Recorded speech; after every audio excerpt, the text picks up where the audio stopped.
Change doesn't always announce itself loudly. Sometimes it grows quietly, inside homes, inside everyday lives, inside the courage of mothers and the dreams of their daughters.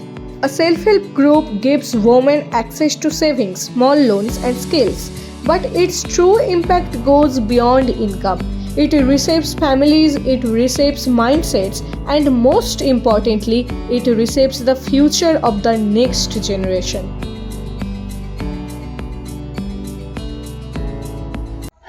আমার নাম মৌমি গোল। আমার মা self help group করে, সেখান থেকে অনেক সুবিধা হয়েছে। আমার মা এককালীন টাকা পেয়ে একটা বাড়ি করেছে। আমি চাই যে আমি আমার মার থেকেও একটু কিছু ইন্সপায়ার হয়ে সেখান থেকে বড় কিছু করার। আর মা যে টাকাটা পায় সেটা আমাদের পড়াশোনায় লাগে, আরও অনেক বিষয় কাজেও লাগে। আমি চাই যে এ বড় হয়ে পড়াশুনো করে আমার মাকে হেল্প করার, সেই টাকাটা পেয়েও আমি আর একটু ব্যবসা অনেক করতে চাই।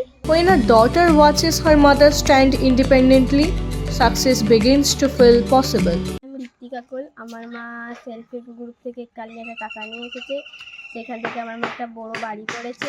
আমিও আমার মার কাছ থেকে শিখে এককালীন টাকা নিয়ে একটা বড় বাড়ি করতে চাই। আমার মারও স্বপ্ন পূরণ হবে, আমারও স্বপ্ন পূরণ হবে। A house built with determination becomes a foundation for dreams. আরাধ্যা গোল। আমার মা সেলফ হেল্প গ্রুপ থেকে পোলট্রি ফার্ম করেছে এবং সেখান থেকে আমি অনেক পড়াশোনা করেও আমি শিখতে চাই, অনেক নিজের পায়ে দাঁড়াতে চাই এবং